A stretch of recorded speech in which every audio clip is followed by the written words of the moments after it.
Small amounts of powder and laurolactam can build up in the exhaust line over time. Purging the exhaust line ensures that the airflow out of the print enclosure is free of blockages. In this video, we'll walk you through how to purge the exhaust line on your Fuse 1 generation printer. If this video helps you solve your printer's issue, please like the video, and thanks for watching.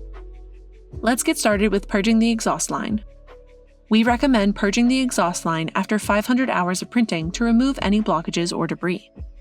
As a reminder, do not use compressed air or an air gun to clean the print enclosure, build chamber, or any other component. Mobilizing loose particles can increase the risk of unintentional inhalation or ingestion. Before purging the exhaust line, make sure that the build chamber has fully cooled and has been removed from the printer. Additionally, ensure that the print enclosure door is open before continuing.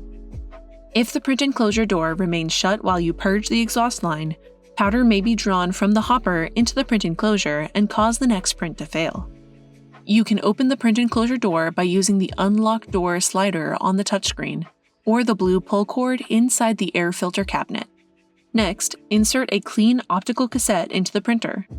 This protects the optics from loose powder during cleaning. Open the filter cabinet door on the right side of the printer. When the filter cabinet door is opened, the exhaust fan automatically turns off.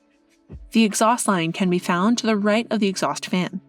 This line connects to the inside of the print enclosure. You can find the port for the exhaust line on the rear wall of the print enclosure. This opening must be purged to maintain consistent airflow. To purge the exhaust line, place the nozzle of the vacuum hose up to the bottom of the exhaust line opening. Using the long pipe brush found in your maintenance toolbox, insert it into the exhaust line and run it up and down the tube several times. White, powdery laurolactam may become dislodged and fall from the exhaust line. The vacuum will catch it if it does. Once you have finished working with the long pipe brush, hold the opening of the vacuum to the opening of the exhaust line to purge any remaining loose laurolactam. Hold the vacuum hose up to the port in the filter cabinet for 60 seconds. Once you have finished vacuuming, close the filter cabinet door. You've now finished the cleaning process. Remember to purge your exhaust line after 500 hours of printing to ensure printing success. Need help? Contact Formlabs support or a certified service provider for additional support. Did this video help you get printing again? If so, please leave a like on our video and subscribe for more content. What video would you like to see next? Leave a comment telling us more.